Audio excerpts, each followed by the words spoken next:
Hey buddy, watch this.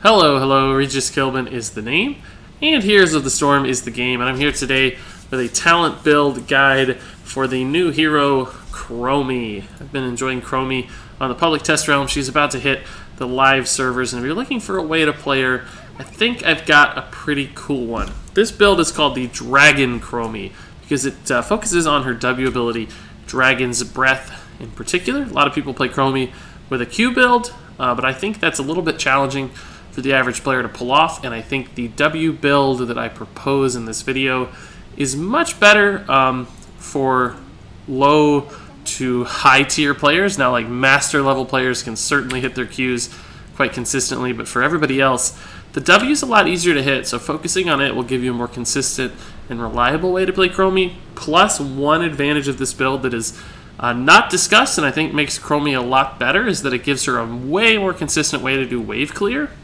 Normally, Dragon's Breath is fine at killing minions, but the cooldown is very long at 14 seconds, so sometimes it's hard to run between lanes and help out and hit minion waves every now and again. So this actually gives you more consistent sieging options, particularly with wave clear, which is very valuable and I think underrated aspect of a hero's kit. So this is kind of the flexible, help your team, not like blow people up Chromie build, but does everything else and has some utility and is best for a vast majority of players in my mind. So we'll see how this build develops as Chromie hits the live servers and we see what's good and what's not in ranked play. But for now, I've been enjoying this build quite a bit. So let's jump right into it. I'll run through the talents real quickly. It's Deep Breathing, Enveloping Assault, Mobius Loop, Temporal Loop, Timeout, Quantum Overdrive, and Past and Future Me. So up at level 1, we have Deep Breathing. This is a quest talent for Chromie, focused all on her W, as you might expect. Every time Dragon's Breath hits a hero, increase its damage by 2 up to 50. So you'll note that takes 25 heroes to reach the max damage, which is really not that hard to hit with a W that you can shoot from so far away and has such a big radius. You can hit multiple heroes, you can hit people, just poke from really far in the early game laning phase.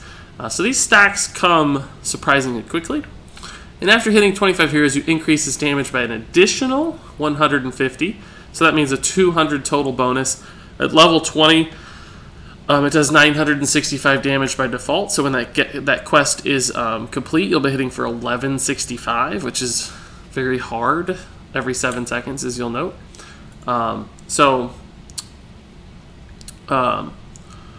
Very scary ability. Plus, this increases your sight radius by 100%, so you'll note how big our sight radius is now.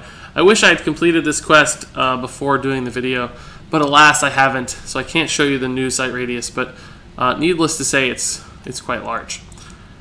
So let's move on to level 3. Remember, Chromie does get her talents a level early, so this is in fact level 3. Enveloping Assault increases Dragon Breath's radius by 25%. So this really is another talent that makes it even easier to play Chromie well. You'll note just how big this circle is, so you can hit 3 pieces of a gate just fine. You can even well, we might die doing this, but you can even, hit an entire minion wave and a couple things back there as well. So we didn't die, thankfully. Chromie does not have much health, as you'll learn quite quickly playing her. So this just makes it a little easier to hit those shots and build those stacks. Remember, this comes at level 3, so this can actually help you build stacks even earlier. And the quicker you get Deep Breathing completed, the better it is. Because remember, the 150 value is static. It's not scaling. Your damage on this ability scales up over time. So 150 damage at level 20 is like a 15% increase. But 150 damage at level 5, for instance, is going to be like a 30% increase. So just the earlier you get your Deep Breathing done, the better. And Enveloping Assault can help you do that. It's good at sieging. It's good at hitting more minions in a minion wave. Piercing Sands is a pretty solid talent. I don't even hate Bronze Talons either. They're both fine, but for this particular build, it's kind of all in on our W. I really like Enveloping Assault. Moving on to level 6, it's Mobius Loop. Reduce Dragon's Breath's mana cost and cooldown by 50%, but also reduce its damage by 25%. So this does kind of kill your burst damage potential with your W just a little bit because it reduces the damage by 25%. But keep in mind, when your cooldown is 50% lower, that actually means you get to cast it twice as often, right? It's 7 seconds instead of 14 seconds. So you actually get more overall damage as long as you're using your W on cooldown, which is something you should be doing quite often because it's just so good at poking. And with the mana cost reduction here as well, it's even cheap to do that. It's really not punishing at all to cast this every time it's up. So you can do a lot of work essentially spamming your W every 7 seconds from so far away. And remember, enemies don't see the circle when you cast your W, so they have trouble avoiding it, predicting it, and so on and so forth. So you can just stand in the back all day forever, sieging gates, popping enemies in the face, so on and so forth. Moving on to level 9 for Chromie's Heroic and the Dragon Chromie build. It's a Temporal Loop, as much as we like big circles in this build. And I do actually like slowing sands quite a bit as well. I think Temporal Loop just gives your team and yourself too much utility to pass up. Being able to reposition and lock down opponents with a Temporal Loop can set up huge combos, and it's quite obvious where they're going to be when they come out of the loop, so you can drop W's on top of their head even more consistently. So if you haven't quite gotten those stacks yet, Temporal Loop can help. It can also just set up easy Qs and big damage combos and allow you and your team to do a lot of work isolating a single enemy hero. So slowing sands is cool for hitting W's, admittedly, and it's probably okay if you like it better and you want to take it. But I still prefer Temporal Loop in this instance. Moving on to level 12, we're taking Time Out. Activate to place yourself in stasis and gain invulnerability for up to 7 seconds. Can be reactivated to end the effect early. Now you might be wondering, why didn't he take Reaching Through Time? That is an upgrade to Dragon's Breath's range. Well, it is, and it's really not bad. 25% range is nice, but Chromie's range is already so ridiculous that in my experience I've found that you don't really want to stand even farther away, and you don't necessarily need to stand even farther away. You're so far away already that you can kind of inadvertently isolate yourself and allow enemy teams to flank you and get kills and so on and so forth. So even though that does give you the potential to poke and do just absurd, really ranged poke, I like that Timeout gives you another survivability option on top of your E. Timeout allows you to buy yourself another 7 seconds to avoid otherwise unavoidable damage, like if Nova drops a big bomb on your head. Timeout allows you to get out. That's not it. Here it is. Timeout allows you to just hang out for a while, let enemies burn all their damage. You can avoid stuns. If you get trapped in a Leorican tomb, you just time out and you're good to go while your team does their thing. So given your low health pool, I think it's just important to have that extra ounce of survivability that Timeout provides.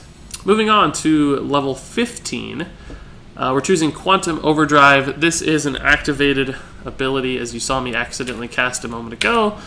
This increases the damage of all your abilities by 25%. You'll note that we're now hitting for the true 965 of this ability. It was reduced by 25% from our level 6 talent. It's back up 25%, so it's back up to 965 while that Quantum Overdrive is active. This is essentially just a targeted way, or at least a predictable way, to increase the damage on your W, and of course your Q too. It's straight up ability power. So the problem with Shifting Sands is that it's all built on the alternative talent here. It's all built on hitting Q stacks, and this build is not designed to utilize your Q. You're not hitting Q stacks as often. We're assuming you can't hit Q shots as often because it's just a difficult skill shot to hit in many ways. So Quantum Overdrive gives you consistency and predictability, allowing you to set up damage when you want. So for instance, if you cast that Temporal Loop on an enemy, you know they're going to target, they're going to teleport back to a location. You can cast that and load up your burst to hit them right when they land, right? So it gives you some options and consistency, and it changes Chromie's color a little bit. She kind of glows orange, which is nice. It's a little benefit, side bonus.